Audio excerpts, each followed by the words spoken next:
listahan ng mga pinakatiwaling bansa sa Southeast Asia. Ikatlo na ang bansa sa mga may pinakamababang marka sa talamak na korupsyon. Mula sa flood control projects hanggang sa isyu ng maletang pera. Malalim na ang problema ng korupsyon na sumasakal sa ekonomiya ng Pilipinas. Inilagay ang bansa sa ikatlong pwesto sa hanay ng mga sinasabing pinakatiwaling bansa sa rehiyon.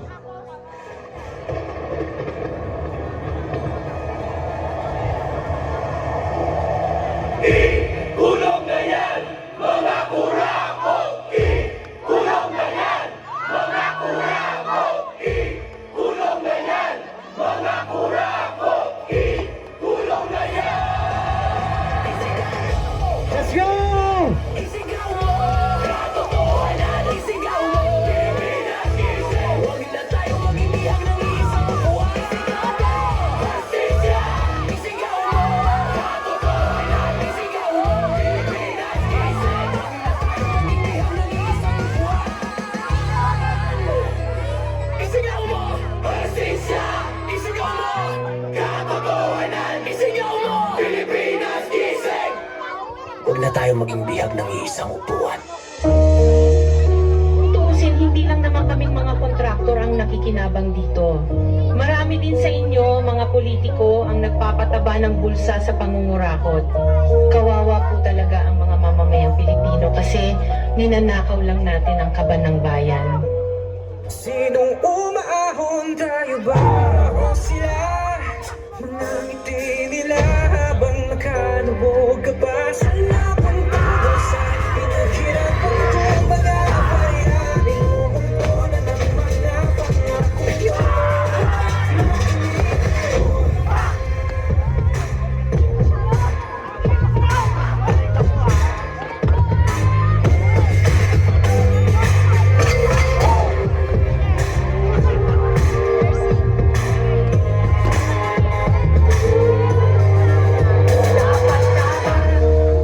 Ang totoo, may hati-hati yan mula sa pinakamataas hanggang sa mga nasa gilid lang ng sistema.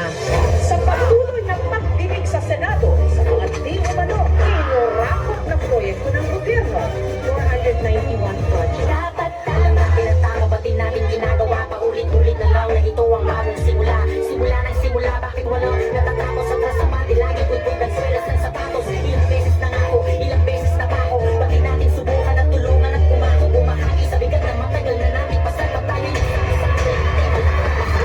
Ayos na bukas para sa ating mga anak ang unang pagpipiliin ng tamang nakatatak na pangalan sa balota. Huwag na tayo magpautol na sa ating kapangyarihan. Huwag na tayo magpumipol. Tigil mong itigil ang pagsisi sa sutil na nasa pwestong di ka nakilala. Ang pagsinigil sa lahat ng kanyang pangkukumaan. Hindi tayo kumbinsido, huwag na natin dapat tama. Huwag ninyo ipakita sa publiko na malinis kayo dahil sa bawat proyekto may kapalit na porsyento para sa inyong mga opisina. Tingnan ninyo rin ang mga pangalan na nakaupo ngayon at lalo na sa mismong mga nagpapalakad ng gobyerno. Sa mga Pilipino sa isip at sa tuwa ang wikain. Mga pinakapulo lang ang salita sa gobyerno na kaya sigurahin ang pagtaon ng may kamiyan kumakain ang kulang sa dalawang beses sa isang araw. Di pa wala ang paglulungakit na dito papalo sa pagkain nila. Ang magkakapili at kakatili ng parang lulo. Alam mo na mga kasyado ang nakakapito. Mga kaibigan at makinig kayo.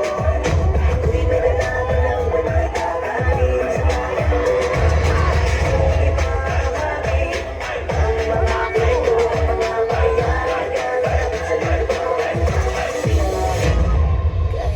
Noong isang taon pa na isiwalat na may mga mali-maletang pera, codename basura, na i-deliver daw sa ilang mga politiko na naglalaman di mano ng hindi lang milyones, kundi bilyones na kickback mula sa pondo dapat ng bayan.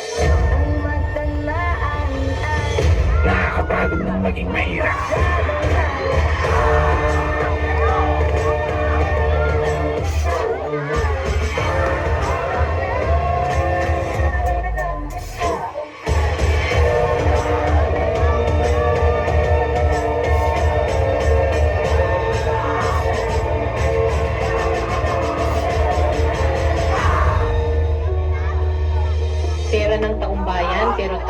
nakikinabang. Hindi ba tayo nahiya?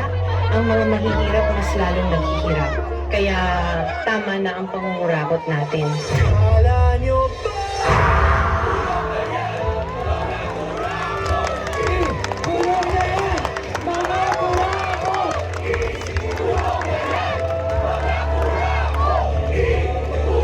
Yes, man! Palakpakan naman natin. Ayan. Grabe, mali-mali itong pera. Diyos ko dito.